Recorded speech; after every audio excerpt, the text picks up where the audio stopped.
Hello. Like a lot of you, I read the news this evening about T.I. T.I., for those of you who don't know, is a rapper, and he gave an interview wherein he disclosed that he has his daughter submit to vaginal exams at the gynecologist so he can ensure that her hymen is still intact and, make sure that she is still a virgin. I'm not going to have time to do a whole, well scripted, researched, edited video, but I do want to talk about it because it's disturbing me for several reasons. So I'm just winging it.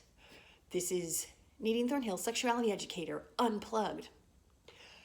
The first thing that is really bothering me about this story are the myths around the hymen and what the hymen is and the hymen in relation to sexual activity. So it is a really commonly held belief that basically, yeah, if you have a vagina, you have a hymen, and the hymen is like this like wall to wall vaginal covering, this membrane that kind of, seals off the vagina like, an unwrapped present.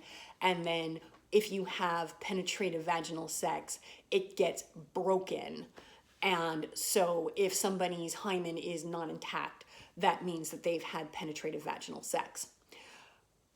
First of all, it's a myth that that's what hymens are like. Some people, have those hymens that sort of, touch all sides of the vagina and kind of, it's like a saran wrap. A lot of people don't have hymens like that. Some people have hymens that it's a membrane of skin and it covers like half, or there's like holes in it. Some people have just like, a little flap of skin that you wouldn't even notice. So hymens, like, when you're born, can be in all different sort of shapes and configurations.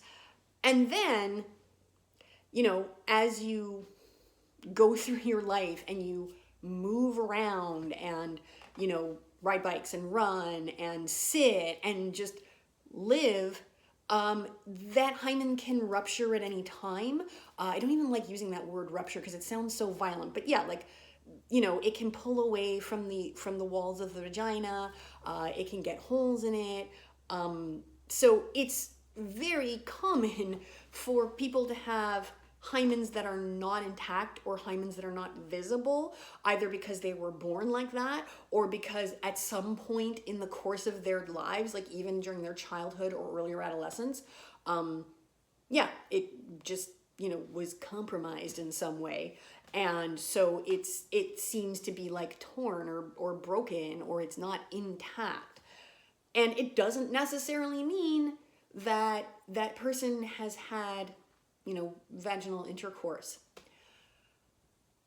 Speaking of vaginal intercourse, another problem I have is this assumption that, well, if this young woman, and I mean, she is a young woman because I think in the article he says she's 18, or at least the last time she had an exam, she was 18. So we're talking about a woman who's at least 18 years old, that the worst thing in the world that she could have possibly done was to have sex with another person.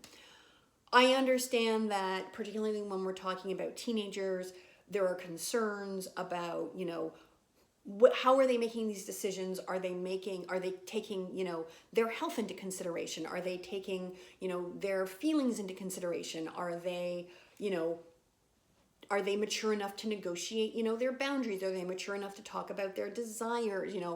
Sex can be a very emotionally intense experience. How are they going to navigate all of that? And those are valid concerns.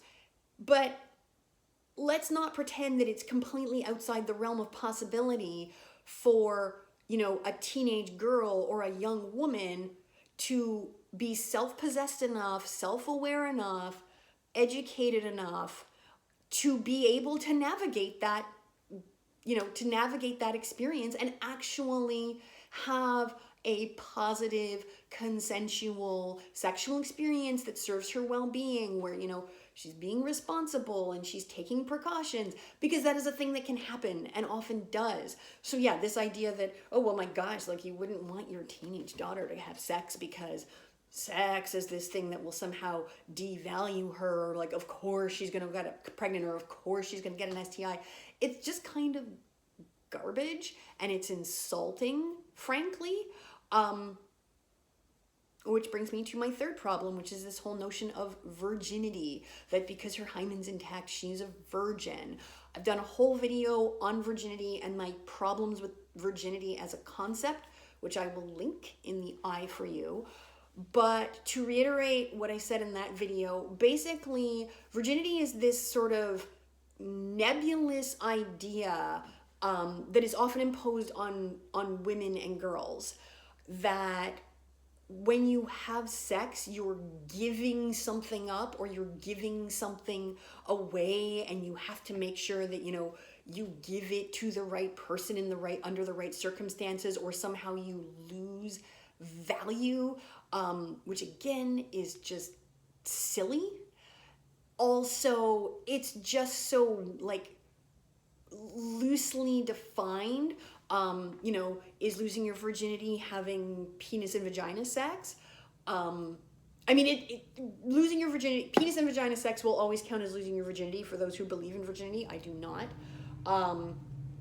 But yeah, like, what about the other kinds of sex? Like, yeah, you know, if I'm someone who only has sex with other people who have vulvas, and there was never any penetration involved, does that mean that I'm still a virgin? Who knows? Because it's meaningless to me as a concept. I understand that it holds meaning for other people. If it holds meaning for you personally, then, you know, of course it means whatever it means to you. I'm not saying that, you know, it's not a word you can use, or it's not a concept that can be important to you. But the idea of sort of imposing this concept of virginity on other people, I really, really don't like. Lastly, the thing that makes me the most uncomfortable is the way that T.I. is talking about his daughter and her virginity and her body like she is something that belongs to him, and that her virginity is something that he has a right to control, that her sexual choices are something that he has a right to control and monitor, and that he's doing this in such a violating way. I mean, basically, he talks about, you know, putting a note on her door saying, we're going to see the gynecologist. I don't have the article in front of me, so I don't have the exact quote, but I'll link to it below so you can read it. But yeah, basically, it's a note that's basically like, hey, we're going to see a doctor. And I mean, yeah, so basically, you are taking your kid, who is not a kid, who's an adult, but you feel entitled to take your child, your adult child, to a doctor so that they can have a vaginal exam, which is by its very nature like invasive, and hands are on you and inside you, so you can keep tabs on, so you can keep tabs on her sexual activity. Like, that's super gross. And nowhere in this article does he, you know, mention them having a discussion about this, or this being something that she is instigating. It's basically something that he is making her do. So he's having somebody else violate her body on his behalf, which is just gross. And it's a form of sexual violation as far as I'm concerned. And I'm not a medical doctor. I don't know what state they live in. But for those of you out there who may be watching who, you know, are medical doctors or are in the medical profession, can you please tell me if, like, it is actually legal to do that? Because I have a lot of concerns about the behavior of this gynecologist that they're seeing.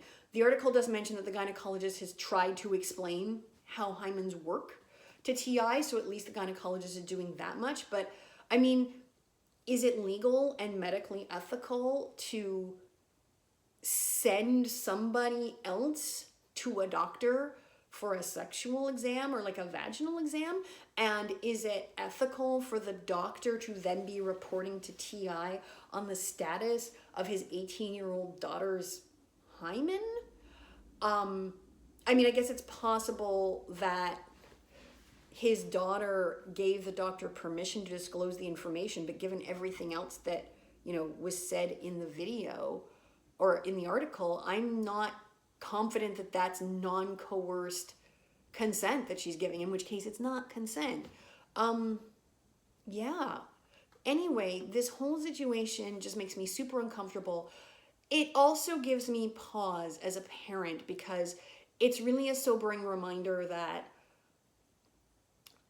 of course we have a responsibility to raise our children, to support them, to guide them through life, to take care of them, especially when they're younger. But it really makes me question myself, and it makes me think about, what I may or may not be doing that sort of steps over that line of, taking care of and nurturing my child, over into treating my child as like a possession or a pet, as though they belong to me, as though their body belongs to me. Because I think as parents, sometimes that line gets really blurry, and sometimes it can be really easy to kind of step over that line. And sorry, I'm not even looking at the camera, to step over that line and to basically start treating our children as extensions of ourselves, and to start, basically trying to control their choices in ways that are inappropriate or violating to them.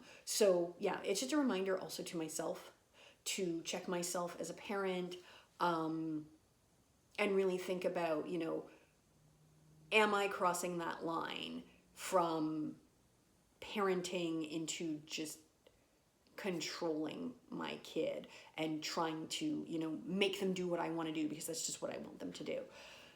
Anyway, very upsetting story.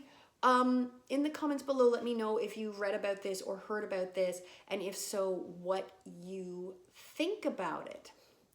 That's all for now. I hope you have a great day or great evening, because I'm about to go to bed, and I will see you soon. Bye.